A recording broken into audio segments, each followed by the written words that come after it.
Dans cette vidéo, je vais vous présenter les trois principales caractéristiques de tout formulaire Angular.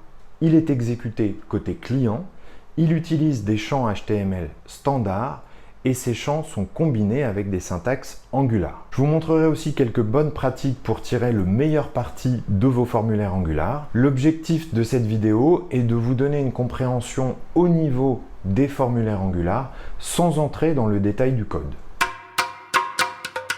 Dans toute application web, l'utilisateur doit entrer des informations à un moment ou à un autre. Les formulaires sont le moyen le plus répandu de récolter ces informations. Formulaires de login, de mise à jour de profil ou de saisie de données dans un back-office, les exemples ne manquent pas. Cette vidéo passe en revue les principales caractéristiques des formulaires Angular en soulignant notamment leurs différences avec les formulaires HTML classiques. Première caractéristique, un formulaire Angular est exécuté côté client. Si comme moi vous faites du développement web depuis la fin des années 90, vous avez forcément déjà rencontré un formulaire qui ressemblait à ça. Notez les deux attributs sur la balise forme. L'attribut action spécifie l'URL à laquelle les données du formulaire seront envoyées et l'attribut méthode indique la méthode HTTP à utiliser pour cet envoi POST ou GET. Dans un formulaire de ce type, quand on clique sur le bouton Submit, toutes les données du formulaire sont envoyées à l'URL spécifiée avec la méthode spécifiée. Et cet envoi était déclenché directement par le navigateur en redirigeant l'utilisateur sur l'URL correspondant à l'attribut action. Autant dire que c'était assez moyen en termes d'expérience utilisateur car ce rafraîchissement de page à la soumission était inévitable et pendant ce temps-là, l'interface était inutilisable. Heureusement, quelques années plus tard, des librairies comme jQuery ont popularisé les fonctionnalités Ajax qui ont permis de contrôler à quel moment et de quelle manière les données étaient envoyées au serveur. Il est devenu possible d'afficher des messages d'erreur avant de soumettre le formulaire, ou bien même de soumettre des données en tâche de fond sans rafraîchir la page. On a toujours le même fonctionnement en fait dans Angular. Quand l'utilisateur soumet un formulaire, le seul code qui est déclenché est un bout de code JavaScript dans votre application Angular. Libre à vous de faire ce qui vous chante dans ce bout de code JavaScript. Vous pouvez stocker les données dans la mémoire vive du navigateur, vous pouvez les envoyer à un serveur via une requête HTTP, envoyer un email, mais vous pouvez aussi ne rien faire. Autrement dit, il n'y a pas de requête HTTP automatique. La soumission d'un formulaire Angular n'envoie pas automatiquement les données au serveur.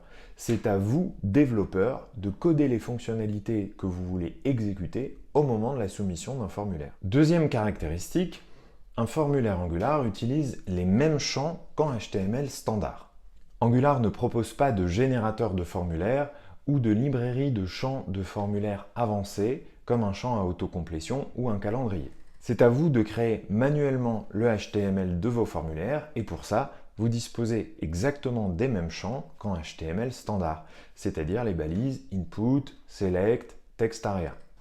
Autrement dit, le point de départ d'un formulaire Angular, c'est un formulaire HTML standard qui n'a rien de spécifique à Angular. Mais c'est seulement le point de départ.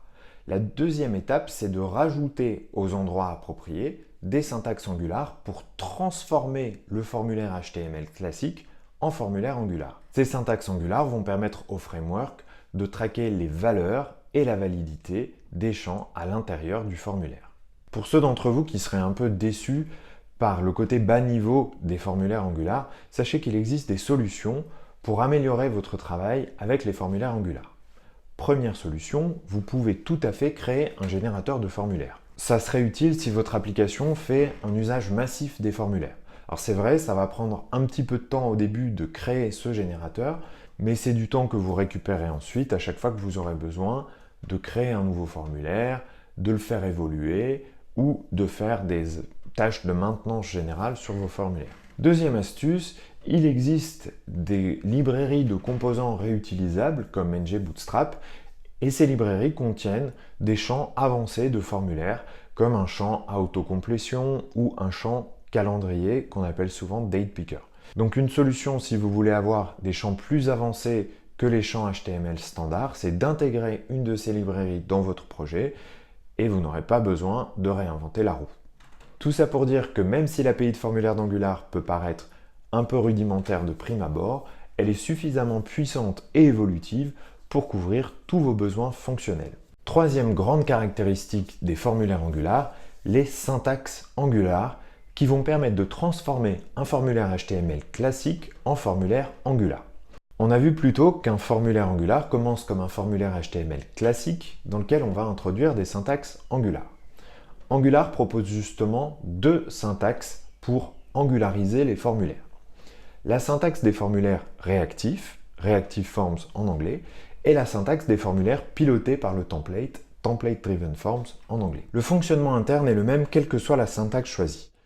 Angular va interpréter ces syntaxes pour générer ce qu'on appelle un modèle de formulaire qui se compose d'instances de form control et de form group. On a généralement un form control par champ et un form group qui représente le formulaire lui-même. Ce modèle permet à Angular de piloter le formulaire et notamment de traquer ses valeurs et sa validité. Ce tracking peut se faire pour chaque champ individuel, mais aussi pour l'ensemble du formulaire. Ce qui change selon la syntaxe retenue, c'est la complexité de votre code et les possibilités qui s'offrent à vous. Si vous choisissez les formulaires réactifs, vous avez une syntaxe plus robuste. Ces formulaires sont faciles à faire évoluer, à réutiliser et à tester, mais leur syntaxe est un peu plus complexe. Si votre application fait un gros usage des formulaires et ou si vous avez l'habitude d'utiliser les patterns réactifs, c'est-à-dire les observables, alors c'est l'approche à utiliser. Les formulaires pilotés par le template sont idéaux pour les formulaires simples, comme un formulaire d'abonnement à une newsletter. Ils sont plus faciles à utiliser, mais pas aussi flexibles que les formulaires réactifs. Si vos formulaires contiennent peu de champs et pas de logique de validation compliquée, c'est le bon choix pour vous. Pour terminer cette vidéo, je vais vous présenter quelques bonnes pratiques liées aux formulaires que j'utilise dans tous mes projets Angular et qui faciliteront votre travail avec les formulaires. Première bonne pratique, utilisez un framework CSS. En HTML brut, les formulaires ont un formatage horrible dans tous les navigateurs web. Je vous conseille donc d'utiliser un framework CSS dans votre projet Angular pour leur donner une apparence plus agréable. Dans la plupart de mes projets, moi j'utilise Bootstrap. Je trouve que ces styles sont agréables à l'œil sans être trop marqués et qu'il est facile à utiliser. Bien sûr, vous pouvez utiliser n'importe quel framework CSS avec lequel vous êtes à l'aise. Il suffit d'inclure le fichier CSS correspondant dans votre application Angular.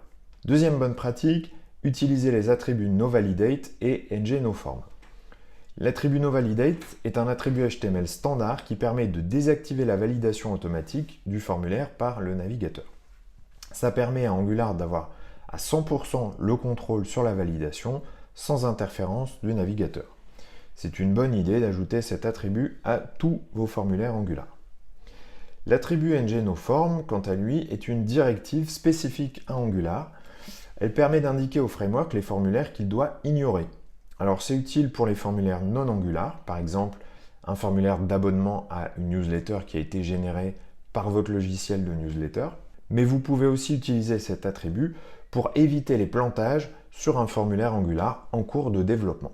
Troisième bonne pratique, créer un composant Angular pour le HTML répétitif. Le HTML d'un formulaire est souvent très répétitif, car même si chaque champ est unique, vous voyez que le HTML de charpentage qui encadre chaque champ est quasiment le même à chaque fois.